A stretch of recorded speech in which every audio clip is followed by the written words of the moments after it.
I asked you guys for your absolutely wild 2024 Collingwood predictions, and you didn't disappoint me. Let's get into them.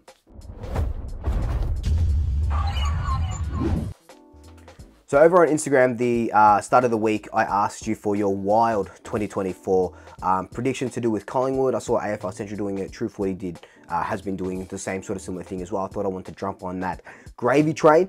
And you guys, yeah, like I said, didn't disappoint. We've had Pendles winning the Brownlow, Carlton beating Collingwood during the season, and then in the finals as well, which is crazy because it came from a Collingwood supporter. Nathan Grudmaner kicking 60 goals. Ben King or Max, one of the King brothers coming to Collingwood at the end of the year. Ash Johnson kicking 55 plus goals. All wild. I've posted up a couple of my favorites on Instagram and on Facebook, but there was probably about over 100 sort of submissions. I've picked a handful that I really like, that I think are wild and I think may be doable. There'll be a bit of a scale, so let's get into it. The first one here is from Adrian.cov. He says Shooter and Bobby combined for 80 plus goals. That's wild because they would need to kick 40 plus goals each. And when you've got a forward line of, you know, Lockie Schultz, Bobby Hill, Myercheck, you think Ash Johnson's sort of going to be in there. Jamie Elliott, Bo McCurry probably starts down there as well. Maybe Harvey Harrison or some of these other smaller sort of forwards. The goal load will be spread pretty evenly, I dare say. And you know, 40 plus goals from individuals has been done before. You just got to look at Jack Ginnivan kick 40 plus goals. Myercheck does it all the time. 2018 we had Stevenson and Will Hoskin-Elliott kick 40 plus goals. So it is doable, but they would need to kick over 10 goals on top of what they kicked in 2023. Lockie Schultz and Bobby Hill kicked, I think, in the early 30s for goal tally last season. And I don't think Lockie Schultz is going to be, I don't think Lockie Schultz is going to be that big 40 plus goal kicker. I think he's going to be more of kind of like what Jamie Elliott does. Yes, he'll kick goals every now and then, but he's going to set up the goals more. He's going to show us that sort of forward pressure that he's really known for. Is it wild? I don't think it's too wild, but is it doable?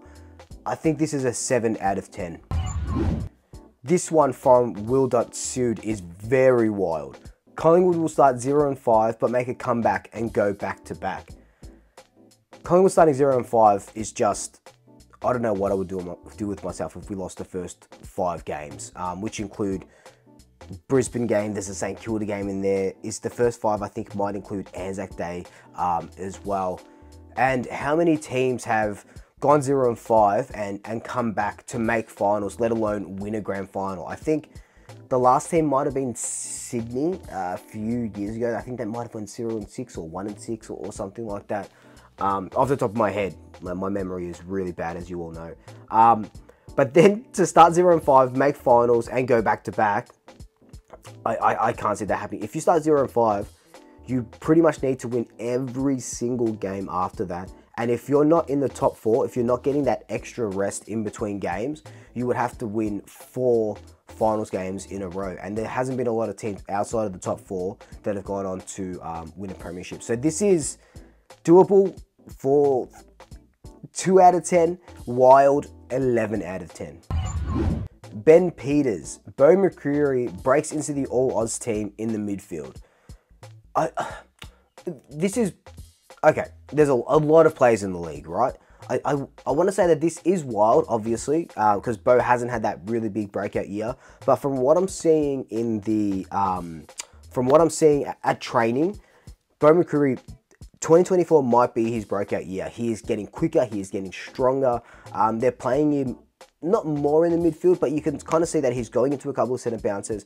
We saw that against Geelong last year, saw that against Essendon. So he's adding a couple of notches to his belt. I would love to see him sort of that big bull in the midfield if we need it, but his rundown chasing is elite. His forward pressure is elite.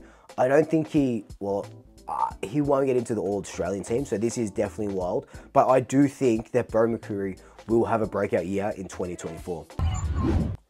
Ryan_Taylor says, Pies go undefeated, Nick Dacos wins Brownlow by 10 plus votes.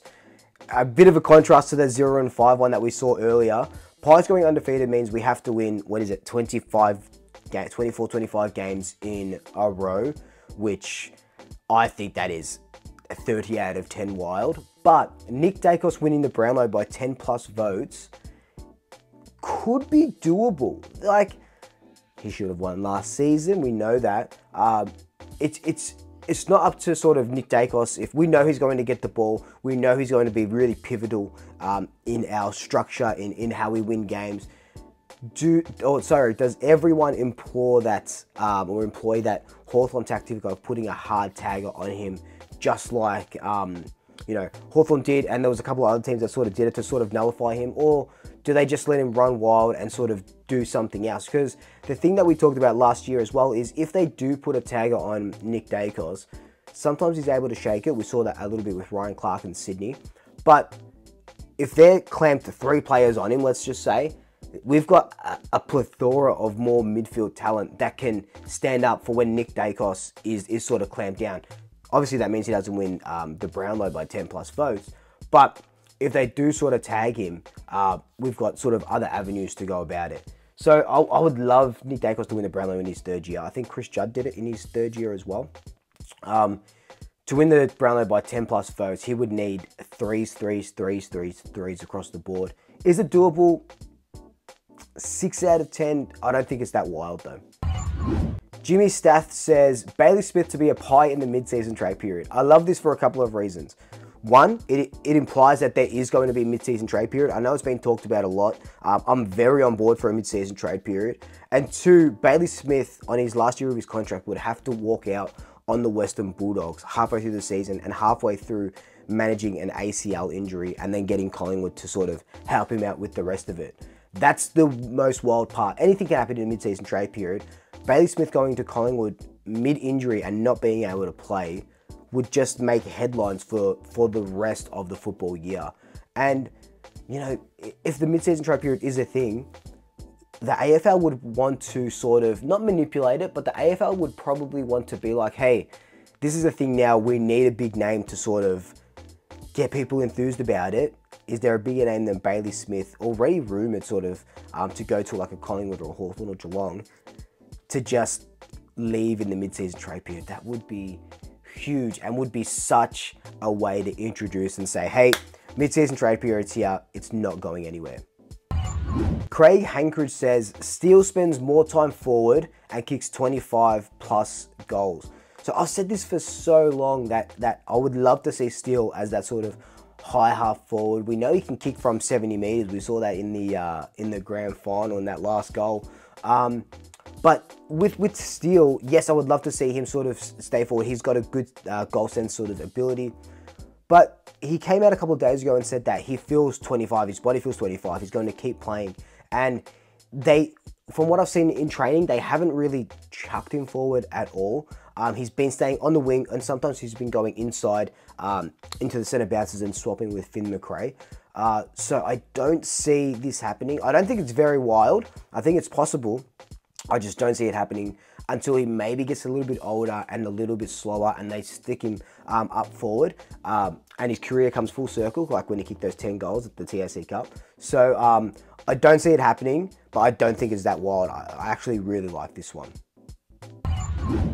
Liam J. Michael with an absolutely wild one. Finn McCrae plays every game and finishes top 5 in the Copeland. It'll be wild for Finn McCrae to play 2 consecutive games. In my honest opinion, Finn McCrae to play every single game. He has been lining it up at training. I know it's preseason training, and I know people say, don't take preseason training too seriously or the form, but it's not super high intensity, obviously, because it's preseason training against yourself, but it's a good indication of where players are in their sort of career and in their stages of the year. And I think Finn McCrae does break into the team. Playing every game would mean that he starts against GWS in round 0. Who comes out of that sort of team for him?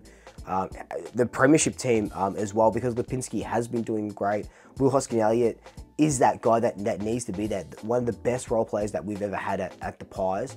So that's wild that he plays every game. But to finish top 5 in the Copeland, that's the most wild for me. I can't see that happening. But weirder things have happened. If he can play every single game, can he finish top 5? Nah, oh, man. I'd love to come back to this video. That's what we should do. We should come back to this video at the end of the year and see how many of these wild predictions came true, because I cannot see this one happening, and I think this is the most wild one that we've had. And now the last one. Alexis Katsonis says, Collingwood go back-to-back, beating Brisbane again like they did to us in 02 and 03. I wanted to end with this one because I love a storyline. You know that I love a storyline. And Brisbane are probably, besides us, they're obviously the next best team in the league. And I think, you know, who they just add, Tom Doty to their, or however you pronounce his name, into their team. Once he comes back from that sort of injury, he's going to make them really good. Ashcroft comes back as well. It would be absolutely insane for us to play them again in the grand final, and just, it'll be 20-something years again after that 02-03 grand finals. And you know what would be cool though with this? So do you remember in 02-03, we lost the first one by like 9 points, then lost the second one by like 50 points, right? Which we shouldn't have lost the second one by 50 points or whatever it was. That would be cool. So we beat Brisbane by 4 points last season, and then just smash him in a grand final by 50 points this season. Oh, that would be nice. I would love to absolutely see that. I don't think this is very wild though. I think we're the two best teams in the league. And I think we're on a different level to most teams. Yes, there's a lot of good teams around us. It's a long season, but I think we are the best two teams in the league. And I think we do go again, and it's going to be a fun season. But anyway, guys, that's just been your wild 2024 predictions for the Pies. Let me know if you're watching this. I want to know your wild 2024 predictions down below. But until then, like, comment, subscribe, tell your family, tell your friends, tell your pets, and until next time, double checkers. I'll see you later.